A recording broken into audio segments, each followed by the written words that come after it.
रावण जब इतना शक्तिशाली था तो लक्ष्मण रेखा पार क्यों नहीं कर पाया।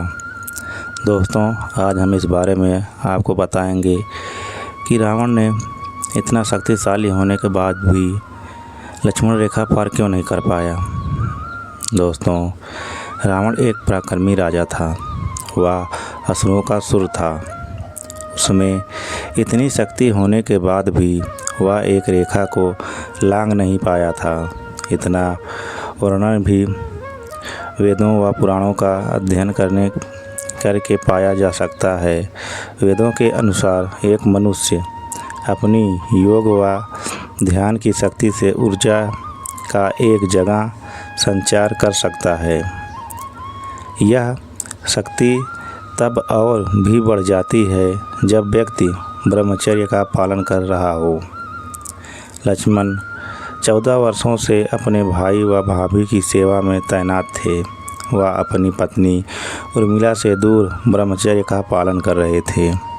साथ ही वे प्रतिदिन गहन योग व साधना भी किया करते थे, जिस कारण उनके अंदर असीमित ऊर्जा का संग्रहण हो गया था। इसी ऊर्जा का उन्होंने लक्ष्मण रेखा खींचने से इस्तेमाल किया था, जो इतनी ज़्यादा शक्तिशाली थी कि उसे कोई भी लांघने का प्रयास करता तो वह वहीं भस्म हो जाता। इसी कारण परम प्रतापी होने के पश्चात भी रावण उस लक्ष्मण रेखा को पार नहीं कर पाया था।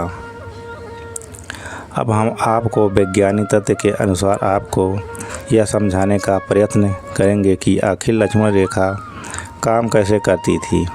आप आज के समय के अनुसार sensor, laser, light, current system इत्यादि सुरक्षा उपकरणों के बारे में पढ़ते हैं।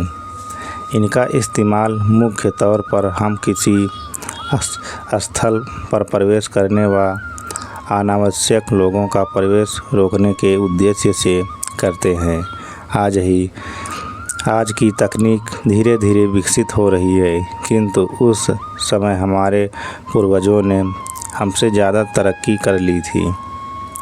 इसका उदाहरण आप पुष्पक विमान, ब्रह्मास्त्र, अन्य दैवी अस्त्र, ग्रहों की गणना इत्यादि से देख सकते हैं। उसी प्रकार लक्ष्मण ने भी अपनी ऊर्जा का प्रयोग करके एक ऐसा सेंसर सिस्टम लगाया था जिसको छूने से कोई भी व्यक्ति उसके करंट व ताप से जलकर भस्म हो सकता था, किंतु वही सेंसर माता सीता के स्पर्श से एक्टिव नहीं होते थे। वह उन्हें पार करने की अनुमति देते थे। इसलिए जब रावण ने उससे पार जाने का प्रयास किया तब वे शक्तिशाली सेंसर एक्टिव हो गए। वह रावण को जलाने का प्रयास करने लगे, जिससे रावण पीछे हट गया, किंतु माता सीता के उसे पार करने पर उन्हें कुछ नहीं किया। बस ये विद्या स्वयं वशिष्ठ जी से लक्ष्मण जी ने सीखी थी और इस विद्या से वे एक कवच का निर्माण कर सकते थे जो मंत्र शक्ति से संचालित होता था। लक्ष्मण एक महान योद्धा थे और उनके आत्मबल को कहीं कहीं राम से भी उच्च बताया गया है, क्योंकि प्राचीन समय में अस्त्र और शस्त्र 3 तरह के थे जो तकनीकी से चलाए जाते, दूसरे मंत्र से या तंत्र विद्या से, तीसरे आत्मबल से, जिनकी जैसी क्षमता वैसे परिणाम होता था। इसलिए रावण जब सीता जी को लेने आया तो उसने लक्ष्मण रेखा पार